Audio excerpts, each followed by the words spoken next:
তুমি জানো ভয় কাকে বলে? ভয় মানে মাদারা একা দাঁড়িয়ে আছে আর হাজারো সিনবি কাঁপছে। সে ছিল এমন এক মানুষ যার চেহারায় ছিল মৃত্যুর ছাপ, কিন্তু হৃদয়ে ছিল শান্তির নকশা। কিন্তু সেই শান্তি ছিল ভয়ঙ্কর। মাদারার চোখ শুধু একটা কথাই বলে, আমি যুদ্ধ করতে আসিনি, আমি শেষ করতে এসেছি যুদ্ধকে।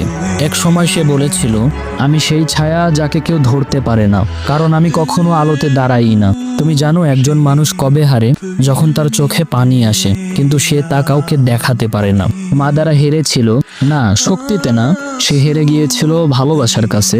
মাদারা শেষ নিঃশ্বাসে স্বীকার করেছিল, তোমরাই ঠিক ছিলে।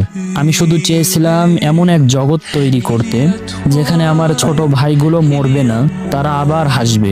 কিন্তু আমি ভুল পথ বেছে নিয়েছিলাম। মাদারা উচিহা আমাদেরকে শিখিয়ে যায়, পৃথিবীতে সবচেয়ে বিপজ্জনক মানুষ সেই ব্যক্তি যে কাঁদে না, শুধু ভাবতে থাকে। ভিলেনদের জন্ম হয় না, তাদের তৈরি করা হয়।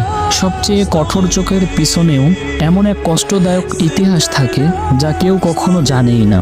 সে হারেনি, সে শুধু বুঝে গিয়েছিল এই দুনিয়াকে বদলাতে হলে শান্তি না, দরকার ভালোবাসার সাহস। মাদারা উচিহা মারা যায়নি, সে রয়ে গেছে প্রতিটা সেই চোখে যা দেখে অন্যায় আর বদলাতে চায় দুনিয়াকে।